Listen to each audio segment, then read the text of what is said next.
Hello, everyone. My name is Edith. I had many hopes and dreams about my marriage to Jeffrey. We met at a work event and instantly hit it off. We dated for 3 years before deciding to get married. Jeffrey was a very kind and caring boyfriend who spoiled me with gifts and dates, even when I didn't ask for them. I grew up poor and had no family connections, so when I met Jeffrey, I thought I had found my soulmate. Our relationship was almost perfect, except for one problem. Jeffrey's mother, Vivian, didn't like me at all. Vivian was rich from smart investments and Jeffrey had grown up comfortably. When she found out he was dating someone like me, she had a hard time accepting it. She told Jeffrey, "I know you love each other, but you need to think it through. Jeffrey is used to a comfortable life and you don't have a substantial income, Edith. I'm afraid you'll end up taking advantage of him." I responded, "Vivian, I know my family wasn't well off, but I'm doing okay for myself. I love Jeffrey and want to be with him." Jeffrey backed me up, saying, "Mom, you're being too critical. I like spoiling Edith. She's a great girl who listens to me and considers my feelings. We make a good match."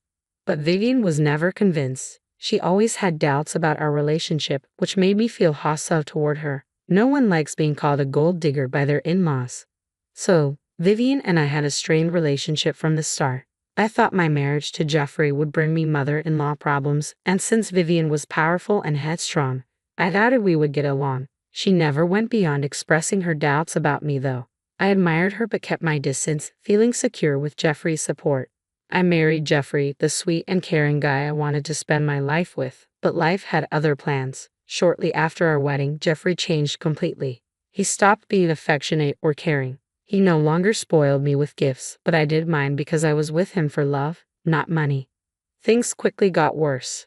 Jeffrey turned out to be greedy and selfish, a side he never showed before our marriage. He became a freeloader, expecting me to cater to all his demands. It started small, with him asking for cash or for me to buy things, but soon I was paying for everything. Every month, he had an excuse for why he couldn't contribute to household expenses. I never complained, thinking it was a temporary situation.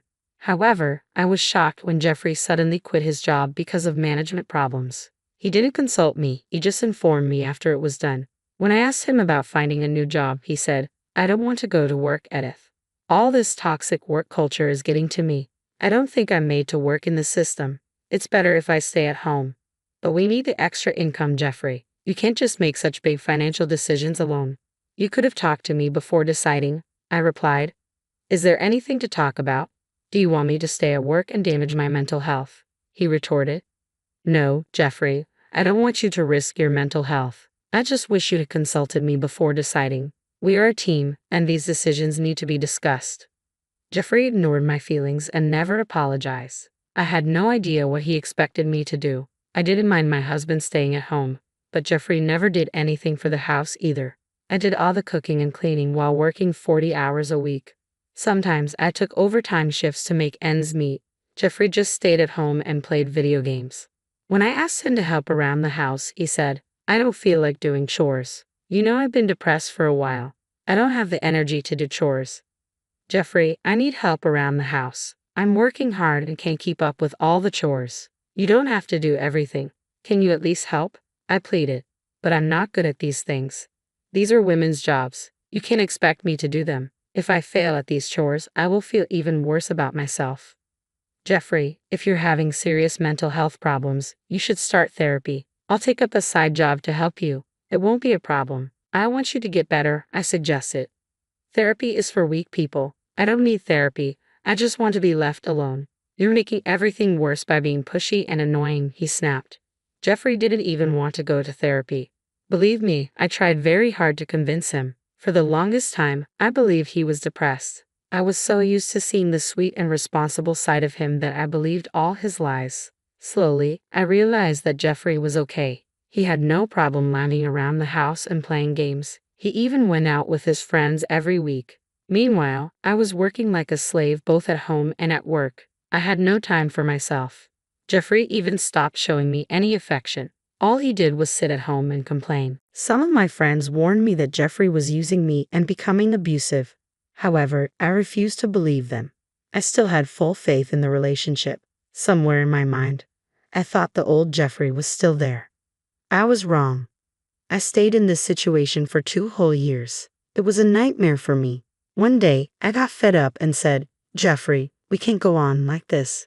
It's been 2 whole years. You need to either help around the house or get a job. I can't do this anymore. I've already told you multiple times that I'm not in the mental space to work. Why can't you just listen? You have been annoying me a lot, he replied. Jeffrey, I have been patient with you for 2 years. You won't even get help for your problems. How will our situation get better? Will it ever get better? I asked. We are pretty good right now. What is your freaking problem? You're managing just fine without my help, he said dismissively. I have zero savings and don't have any time for myself. I had to work like a dog at both the office and home. I couldn't take it anymore. If you don't get help, Jeffrey, I will leave, I said firmly. Good, then leave, he snapped back. You just said you don't have any savings. How will you pay for a lawyer? And if you divorce me, you'll have to pay alimony. Plus, I'll get your house. Go ahead and divorce me. At that moment, I realized Jeffrey had trapped me. This was his plan all along. I had never felt so scared and hopeless in my life. All my love for Jeffrey quickly turned into fear. But I was strong-willed.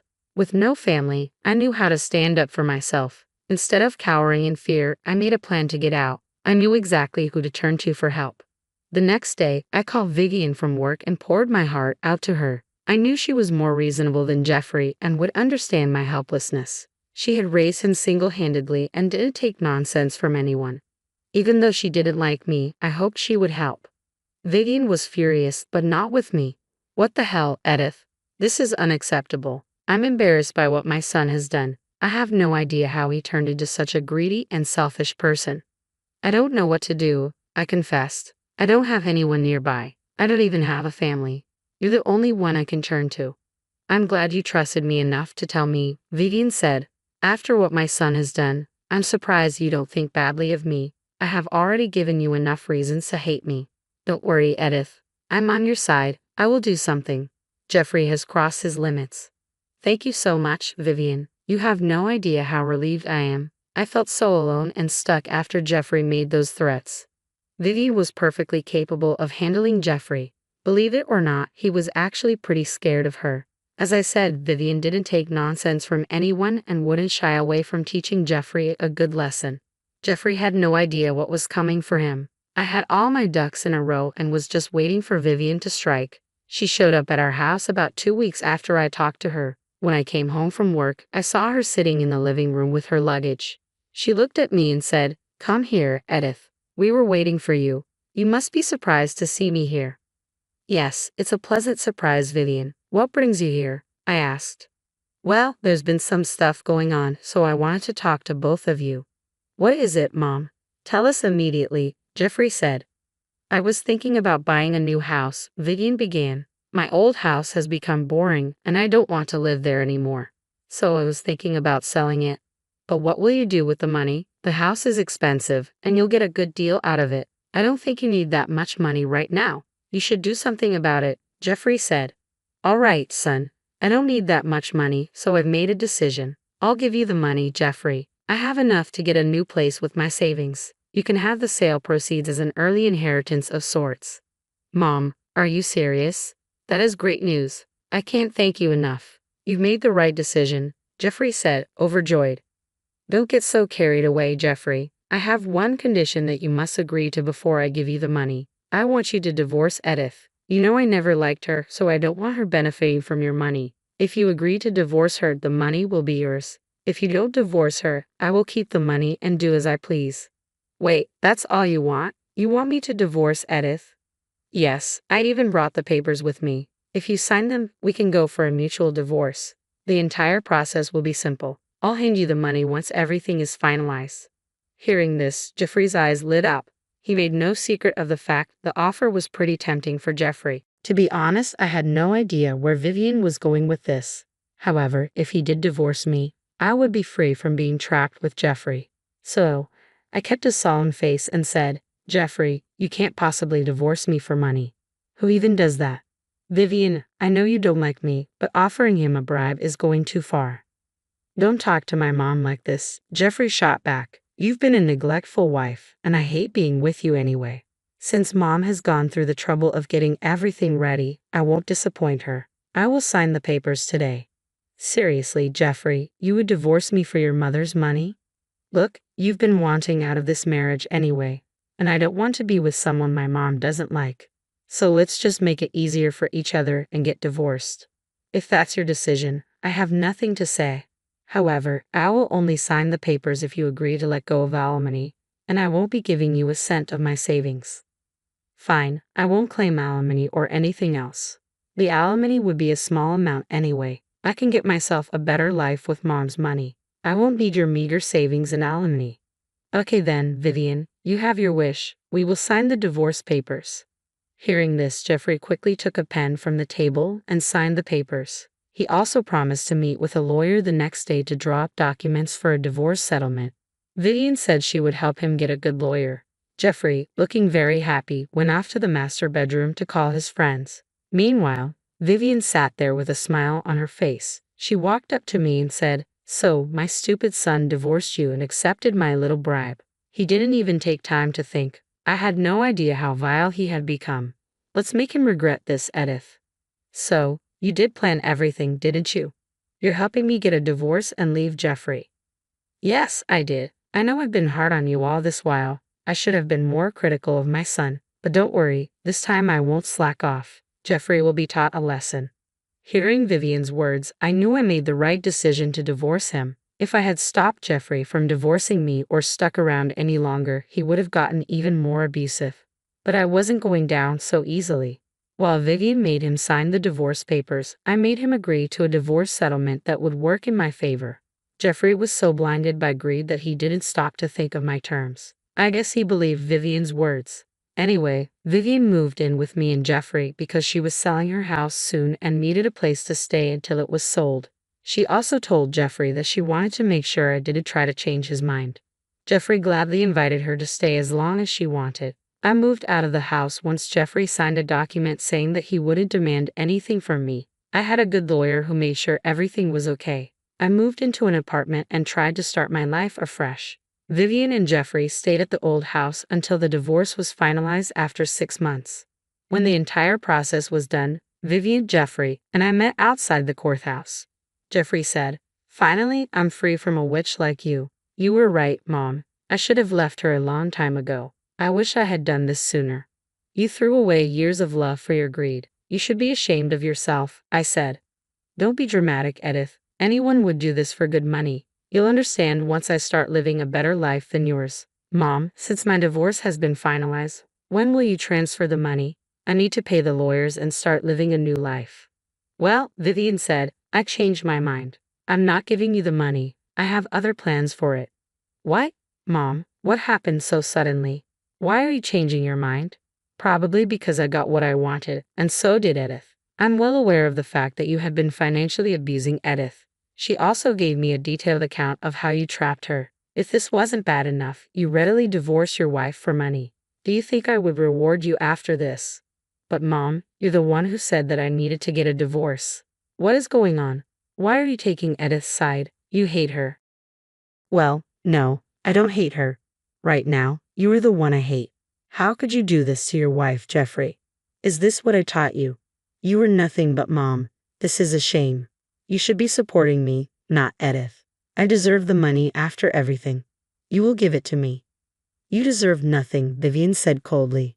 "I've given half of the money to Edith so she can get a good lawyer. The other half I spent on buying the house you live in right now. But you won't be welcome there. Here is an eviction notice for you. After your month is up, Edith will stay there and she won't need to pay rent." The look on Jeffrey's face was priceless. Most people in my place would cry over the divorce, but I was laughing my butt off. Vivian's true intentions were revealed, and Jeffrey realized we used his greed against him. He went pale and started throwing a tantrum right there at the courthouse. Vivian and I got into a car and simply left the scene, leaving security to deal with his screaming and insults. I went back to my rented apartment, and even Vivian came to stay with me. Jeffrey was becoming unhinged, so I didn't want her in the house as long as he was there. Jeffrey tried to call us both, but we ignored his calls. He also sent us some colorful texts filled with threats and insults, which we saved just in case we needed a restraining order. As the days passed, Jeffrey's madness didn't escalate. Instead, his stance changed completely. He was now begging and pleading with me and Vivian. Honestly, it was hilarious. Gone were his threats and insults. Now all he did was apologize and ask for help. Jeffrey had hired an expensive lawyer because Vivian had promised to pay for one. That was a trap, so Jeffrey was stuck with a huge bill for his lawyer, who was getting restless and hinting at taking legal action against him. Jeffrey had to beg people for help because neither Vivian nor I gave him any money. He had a roof over his head, but he knew it wasn't for long. The eviction notice was hanging over him, and he simply couldn't afford to move out or get involved in another legal matter. He begged his friends for help, but they rejected him as well. I guess that taught him a good lesson. His texts soon became desperate, but we didn't reply. One night, Vivian told him to get a job and get out. She also informed him that he was being disowned for his horrible behavior towards me. For now, Vivian is staying with me while we prepare a permanent move to the house. Eventually, Vivian will buy a new place, but she told me that I could live there as long as I wanted.